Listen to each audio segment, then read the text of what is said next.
kind of part of what led us to where our design is. So just to go back to the project goals, because it's kind of the risk assessment that we did and the project goals and the community feedback are the three things that led us to the concepts that we're going to talk about today. So the project goals, again, are waterfront access. We're looking how can we connect the community to the waterfront, specifically along the creek, specifically in between Kaiser Park and Coney Park. We're looking at ecological restoration. Where can we make the waterfront more accessible, but also where can we help with nature-based solutions and green infrastructure. And then we're also looking at flood protection. We saw those maps. We're looking at how can we address flooding in this neighborhood. So in our first water chat back in April, this map has a lot of information, but what we did was we looked at kind of all these different strategies that could look to address some of these things. So we looked at like interior improvements or improvements in Kaiser Park. But what we determined, because this is also like a waterfront project, we determined through conversations with the community that this area, like along Bayview and 33rd, was really a key area for us to focus in on. So today, the designs we're going to be looking at focus on that specific area. So we're looking here again because it's an area where we think we can really improve waterfront access. We're looking at Bayview and 33rd. It's right where they do the driver's testing, if that helps to orient you. So that's kind of that disconnect between the two parks. We're looking to create a connection between them. We also think that this is a part right now where there's, it's just a sidewalk and then it cuts straight to the shoreline. So we're looking to make that more natural. And then again, this is an area where we noticed that all that pink flooding that we were looking at before, this is an area where we see that flooding is coming from. Because here's where we are on the map. Like here's Bayview and 33rd. The normal range of elevations in this area is plus 13 to plus 9. But right here, it's plus 6 or plus 7. So it's super low. So when the water gets really high, that's where the water is coming in, and it's flooding down 33rd and into the neighborhood. So we looked at how can we raise this area to protect not just like right here, but also more interior Coney Island. Because if we go back to this map, this change is happening because there's a breach somewhere, and we notice that it's up here at this low elevation where water starts to flood in and flood this interior community. So we're focusing right there. So this is what it looks like today. You might be familiar with this big median that's in the middle. There's a parking lane on either side and a vehicular lane on either side, and then there's a big sidewalk. This is near the water. And this water line is where in 2080 the high water is. So that's just like high tide on a normal day. So you can see that it's like coming right up to the sidewalk, and that's why we start to see flooding. What we're proposing is a berm here, so like an elevated mound that allows us to build up and over and back down to the water so that we have some elevation protecting the neighborhood so that high water isn't hitting the sidewalk anymore, but it's hitting kind of a natural shoreline. What we did to create this was we removed this median. So we removed the median and we put the vehicle lanes next to each other, and then that gave us room to include planting strips, a bike lane, more planting strips, a sidewalk, and then that berm. So we had to have this like space that you see here is in the existing. That's how much room we need to be able to go up and over to create the flood protection. So we did that by removing the median. So this is kind of one design option, is we remove the median and we're able to create this raised berm and also have some green space. If we remove an additional parking spot over here, so we only have one lane of parking, that gives us even more green space where we can kind of use this as, to add amenities like benches or educational signage, or really just create like a community hub in this area connecting these two parks.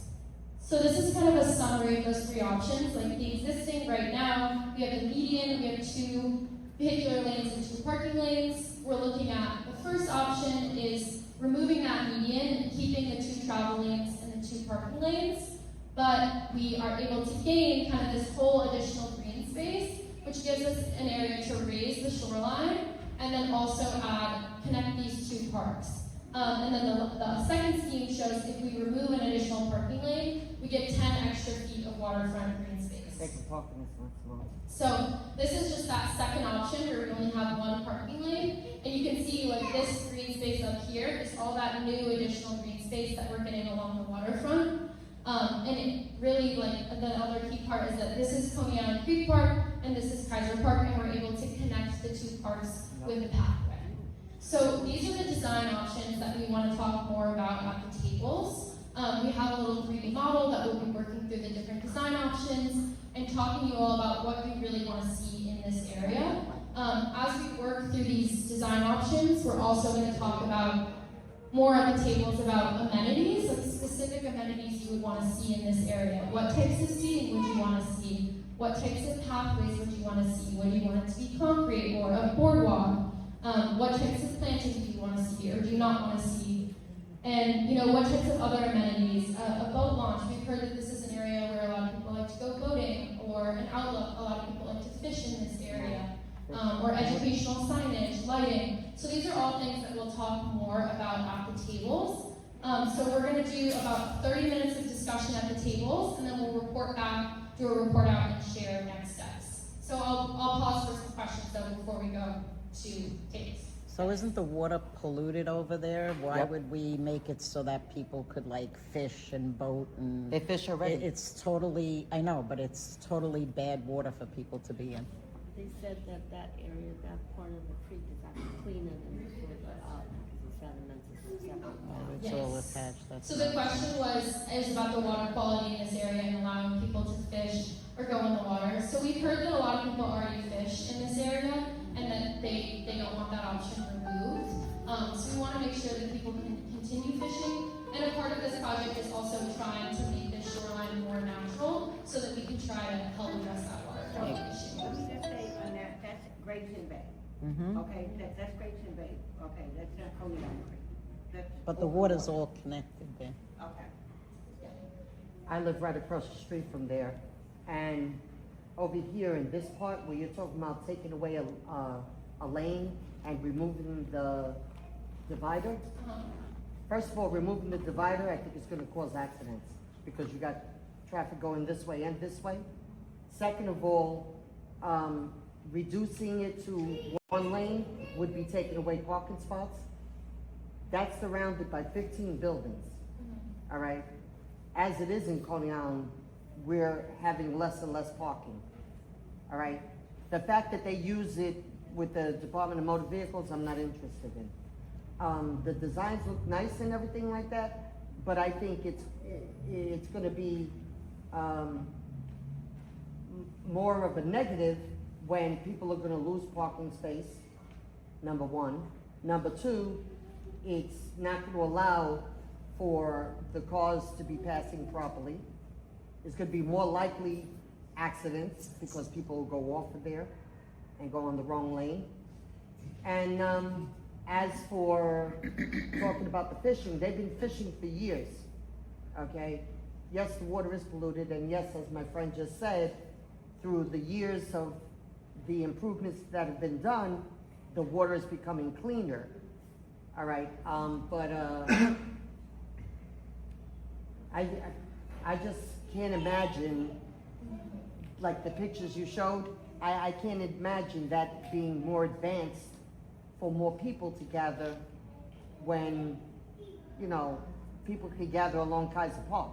Yeah, Exactly. and we've definitely heard about the parking, I think especially because this site is really close to a lot of NYCHA housing, and I know that a lot of the NYCHA residents use the parking lanes as their parking. So I think that, this version is showing one lane, but we also this version is showing two parking lanes, so this wouldn't take away any existing parking. As is, there's two parking lanes. This would keep two parking lanes, so we would have the same amount of parking. And we can talk more about at the tables about parking. We can kind of show you the different variations with the model, but what it would look like. But we definitely know that there's a desire to keep existing parking because it's so important to the residents, especially the NYCHA residents. So Yeah, and there the divider. is a scheme where we keep. Yeah, the divider, I'm concerned because I don't want to see more accidents occur over there.